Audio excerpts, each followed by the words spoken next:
Good morning sir. Good morning. मैं जानना चाहती हूँ कि हम सिचुएशन को बिल्कुल ऐसे कैसे देखें कि हमें सिचुएशन से बाहर निकलना है।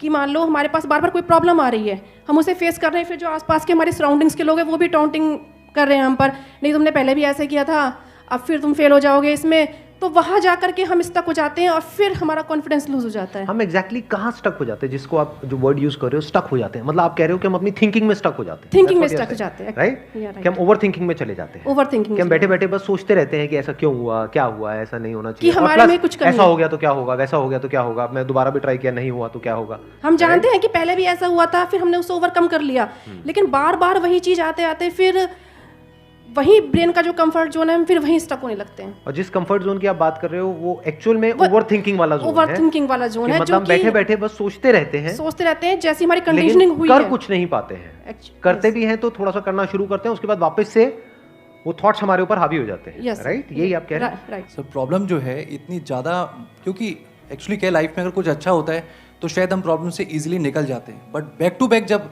आपको फेलियर्स ही मिल रहे हैं उस टाइम पे भी आपको फिर दिखना ही बंद हो जाता है कि हाँ निकलने का भी कोई रास्ता है।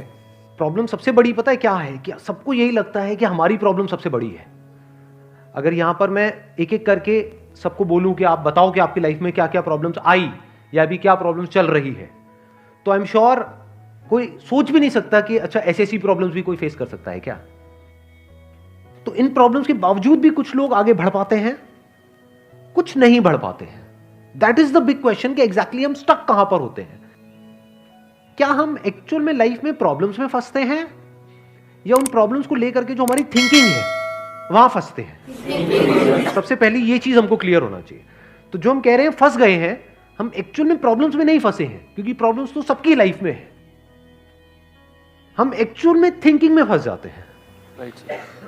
ये पॉइंट सुनने में छोटा लग रहा होगा, but it is a very big point two understand in life, जो 99% लोगों को नहीं समझ में आता है। हम क्या समझते हैं कि हम प्रॉब्लम्स में फंस गए हैं, क्योंकि the moment you say that, तो जब तक प्रॉब्लम्स रहेगी तब तक आप फंसे रहोगे। और प्रॉब्लम्स कब तक रहेंगी? लाइफ टाइम, जब तक लाइफ रहेगी। Right. But the moment you से कि मैं प्रॉब्लम्स में नहीं फंसा हूं, प्रॉब्लम्स मतलब लाइफ में नहीं फंसा हूं, मैं लाइफ के बारे में जो मेरी थिंकिंग है उधर मैं फंस गया हूं जाकर के। अब मैं उस थिंकिंग को कैसे चेंज करूं? Right. If you say that, तो वो आपके हाथ में पूरा कंट्रोल है। But if you ask me this question कि मेरी लाइफ की जो प्रॉब्लम्स हैं वो कैसे सॉल्व हो, तो उसका कोई जवाब नहीं है, क्योंकि वो कभी नहीं होगा। आज आपकी एक प्रॉब्लम है, वो सॉल्व हो भी जाएगी, कल कोई और प्रॉब्लम आ जाएगी, परसों कोई और आ जाएगी, फिर कोई और आ जाएगी, फिर कोई और आ जाएगी। Right sir. तो कैसे हम अपनी थिंकिंग को चेंज करें? सिंपल। थिंकिंग चेंज हो गई तो सब चेंज हो जाएगा। सब चेंज हो जाएगा, क्योंकि प्रॉब्लम्स को देखने का नजरिया बदल गया तो प्रॉब्लम बदल गई। एक बंदा जिसकी थिंकिंग नहीं फंसी हुई है, उसको आप चारों तरफ से फंसा दो, वो निकल जाएगा।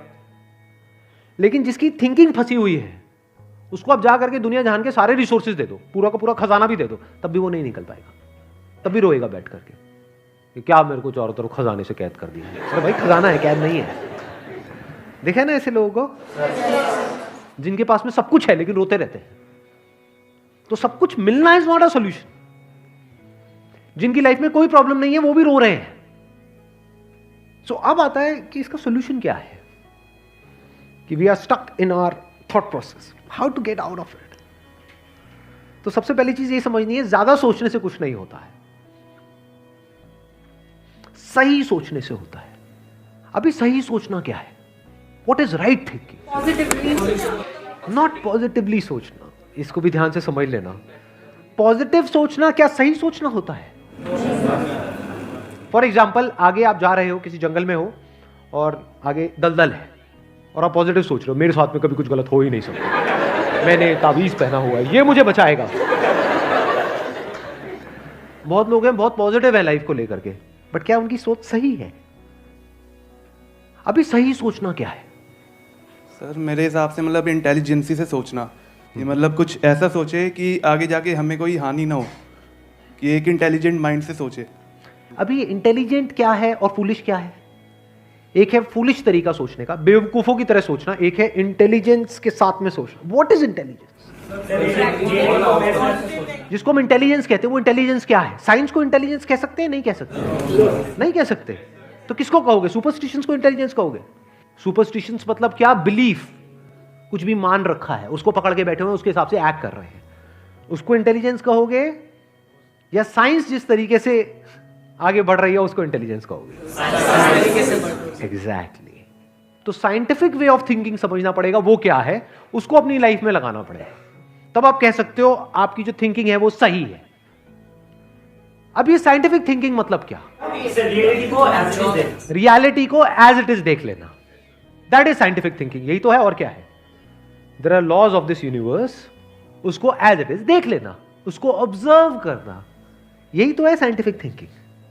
उन लॉज को बदलना नहीं, क्योंकि साइंस बदल नहीं सकती उन लॉज को। लॉ ऑफ ग्रेविटी को साइंस बदल नहीं सकती है, उस लॉ को समझ करके उसके हिसाब से एक्ट कर सकती है। इसी साइंटिफिक थिंकिंग को अगर हमको अपनी लाइफ में लगाना हो तो इसका मतलब क्या? एक थिंकिंग हो सकती है लाइफ से रिलेटेड, जो भी आपके दिमाग में कचरा भरा पड़ा है बचपन से लेकर के आज तक, जैसा आपको समझाया गया है लाइफ के बारे में। किसने समझाया है? वो लोग जो खुद नहीं समझते, लाइफ के बारे में अपने अपने बिलीफ्स बनाए हुए हैं, अपने अपने स्टैंड पॉइंट से लाइफ को देख रहे हैं। फॉर एग्जाम्पल, कोई हिंदू है तो एक तरीके से लाइफ को देख रहा है, कोई मुस्लिम है तो अलग तरीके से लाइफ को देख रहा है, क्रिश्चियन है तो अलग तरीके से देख रहा है। क्या सही है इन तीनों में से? क्या तीनों को सही थिंकिंग कह सकते हैं? ना, क्योंकि आपस में लड़ झगड़ रहे हैं। साइंस में कोई लड़ाई झगड़ा होता है? अगर मैं किसी साइंटिफिक फैक्ट के बारे में बात करूंगा, क्या कोई हिंदू, मुस्लिम, क्रिश्चियन आकर के आपस में लड़ सकते हैं? नहीं। तो ये सही थिंकिंग है। एक है जो हमें सही लगता है, एक है जो सही होता है। दोनों में जमीन आसमान का फर्क है। एक है जो आपको सही लगता है, एक है जो सही है। तो साइंटिफिक थिंकिंग का मतलब क्या, अगर इसको हमको लाइफ में लगाना हो तो, यानी लाइफ को आप एज इट इज देखो, ऑब्जर्व करो, फिर उसके बारे में सोचो। This is scientific thinking. और ये जो फंडा जिसकी मैं बात कर रहा हूं, इसको आप लाइफ के किसी भी एस्पेक्ट में लगा सकते हो। इसको बिजनेस में लगा सकते हो, इसको जॉब में लगा सकते हो, इसको रिलेशनशिप में लगा सकते हो, इसको हेल्थ में लगा सकते हो। बिजनेस क्या है अगर रियलिटी को एज इट इज देखना नहीं है तो? सारे झूठे भरे हैं। अब ये जो आपने कहा कि बिजनेस में सब झूठे भरे पड़े हैं, क्या ये सच है या आपका अपना एक स्टैंड पॉइंट है? बिल्कुल झूठे हैं लोग सारे। अभी इन्होंने बोला कि बिजनेस में सब झूठे भरे पड़े हैं। अभी ऐसे ही यहाँ पे मैं अलग अलग लोगों से अलग अलग बातें पूछूंगा ना, तो सब बड़े कॉन्फिडेंस से बोलेंगे, as if they know it for sure. जैसे मैं पूछूंगा, हाँ भाई यहाँ पे किसी मेल का किसी का ब्रेकअप हुआ होगा, तो सारी लड़कियां ऐसी होती हैं, सब धोखेबाज हैं। ऐसे ही कोई लड़की से पूछूंगा, वो आकर के बोल देगी, सर ये तो मर जात तो है ही ऐसी, इससे कुछ हो ही नहीं सकता। क्या ये सच है? या आपका अपना एक स्टैंड पॉइंट है, अपना आपका एक बिलीफ है? तो ध्यान से समझ लेना, इसका जो सबसे पहला स्टेप है वो है अंदर जो भी कुछ पड़ा हुआ है आपके, जो भी आपने मान रखा है उसको छोड़ दिया। अब आप हल्के फुल्के हो गए, अब एज इट इज देखा लाइफ को, लाइफ को ऑब्जर्व किया as life, not my life. For example, anger, क्या एंगर आपका है? बट आप एंगर का सोल्यूशन कैसे निकालते हो? मुझे गुस्सा आता है, मुझे गुस्सा नहीं करना है। कभी भी आप एंगर का ऐसे सोल्यूशन निकाल ही नहीं सकते। सिर्फ आपको आता है गुस्सा या सबको आता है? सबको आता है। तो क्या एंगर सिर्फ आपकी प्रॉब्लम है या एंगर एक लाइफ की प्रॉब्लम है? Fear, if you can look at fear, not your fear और माई फियर, फियर, डर है ना, वो डर क्या है? Can you look at it? इसको बोलते हैं साइंटिफिकली चीजों को देखना। रिलेशनशिप, नॉट माई रिलेशनशिप और योर रिलेशनशिप, रिलेशनशिप। तो इस तरह से जब हम चीजों को देखते हैं ना, not from a subjective point of view but from an objective point of view, जैसे एक साइंटिस्ट देखता है, जैसे एक साइंटिस्ट ऑब्जर्व करता है, वहां पे ना खुश हुआ जाता है, ना परेशान हुआ जाता है, ना पॉजिटिव हुआ जाता है, ना नेगेटिव हुआ जाता है। This positive and negative is your stand point, is a subjective point of view.